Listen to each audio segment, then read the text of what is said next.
The phones wouldn't stop ringing. Keyboards clicked with a frantic energy. Everyone looked stressed. The air hung heavy with the weight of deadlines and to-do lists. Papers overflowed from desks, forming miniature mountains of frustration. This was the daily grind. This was life at Innovate Inc., a company ironically named where creativity seemed to have taken a permanent vacation. The employees felt trapped. The constant noise and distractions made it impossible to focus. They were drowning in a sea of busy work. Each day felt like a Monday morning, and the promise of Friday felt like a distant dream. Sarah, a talented graphic designer, stared blankly at her computer screen. Her desk, once a vibrant space filled with sketches and color palettes, now lay cluttered and uninspiring. Her creative spark, once a raging inferno, had dwindled to a flicker. The passion that once fueled her late-night design sessions was now a distant memory. The pressure to conform to the company's rigid expectations had stifled her artistic spirit. Every project felt like a battle between her creativity and the company's demands. She longed for the days when her work excited her, when she could pour her heart and soul into every project. Those days seemed like a lifetime ago, buried under layers of corporate red tape. Across the room, John, a software developer with a passion for innovation, felt equally defeated. His once bright eyes now mirrored Sarah's exhaustion. His mind, once a bubbling cauldron of ideas, had grown stagnant. The excitement of coding new solutions had been replaced by monotonous tasks. The company's emphasis on following established protocols left no room for experimentation or out-of-the-box thinking. Every innovative idea was met with resistance and skepticism. He felt like a cog in a machine, his talents wasted and unappreciated. The vibrant energy that once defined him was now overshadowed by a sense of futility and disillusionment. One day, a book appeared in the office break room, seemingly out of nowhere. It was The Art of Possibility by Rosamund Stone Zander and Benjamin Zander, a book that promised to change perspectives. This book, with its bright cover and optimistic title, seemed out of place amidst the drab surroundings of the office, almost like a beacon of hope.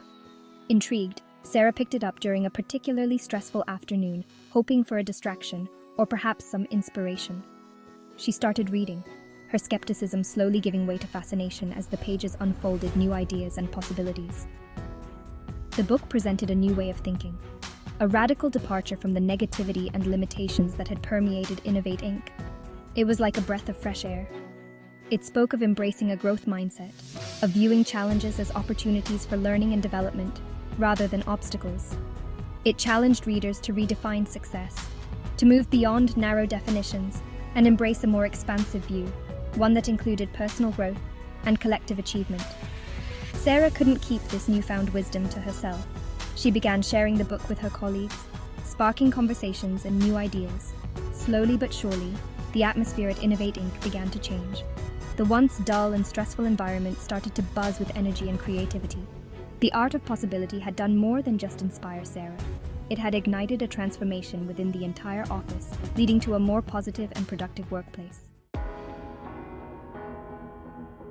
Sarah shared the book with John, and together they began to explore the Zanders principles.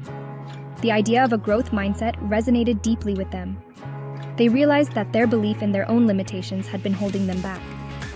Instead of viewing mistakes as failures, they began to see them as valuable learning experiences. As they delved deeper into the book, they discovered the power of redefining success. It wasn't just about individual achievement. It was about creating something meaningful, something that made a difference. It was about collaboration, about working together to achieve shared goals. Section 5. Redefining success. It's not a zero-sum game. In today's fast-paced and competitive world, it's easy to fall into the trap of thinking that for one person to succeed, another must fail. But this mindset is limiting and counterproductive. Inspired by the book, Sarah and John decided to put the Zanders principles into practice. They realized that success doesn't have to come at the expense of others. They started small, focusing on their own attitudes and behaviors. By practicing mindfulness and self-awareness, they began to see the bigger picture. Instead of complaining about a difficult project, they approached it as an opportunity to learn new skills. They saw challenges as stepping stones rather than obstacles. They began to view their colleagues not as competitors, but as collaborators, each with unique talents and perspectives to contribute. This shift in mindset opened up new possibilities for teamwork and innovation. Their shift in perspective was contagious. The positive energy they exuded began to spread throughout the office. Other colleagues, noticing the positive changes in Sarah and John, became curious. They wanted to understand what had sparked this newfound enthusiasm and cooperation. They too were hungry for a way out of the daily grind, a way to reignite their passion and find meaning in their work. By embracing the idea that success is not a zero-sum game, the entire team began to thrive, creating a more dynamic and supportive work environment for everyone. Section 6. The Power of Collaboration, Building a Symphony Together. The office, once a symphony of stress, began to transform. The walls, previously a dull gray, were painted in vibrant hues. Plants appeared on desks, bringing life and color to the once sterile environment. The change went beyond the superficial. Employees started communicating more openly, sharing ideas, and supporting each other. The company implemented flexible work arrangements, recognizing that employees had lives outside of work, and that a healthy work-life balance led to greater productivity and creativity. The focus shifted from simply completing tasks to finding innovative solutions and creating products that truly made a difference. Section 7. A Vibrant Transformation, From Gray to a World of Color. The transformation at Innovate Inc. was remarkable. The company had gone from a place of drudgery and despair to a hub of creativity and innovation. Employees who had once felt trapped in their jobs now approached their work with renewed enthusiasm and purpose. The company's success soared, fueled by the passion and dedication of its employees. The once drab office became a reflection of this newfound energy. Walls were adorned with murals and artwork created by employees. The sound of laughter replaced the incessant ringing of phones. The air buzzed not with stress, but with excitement and the thrill of possibility. Section 8. Unlocking Your Potential, A Call to Action.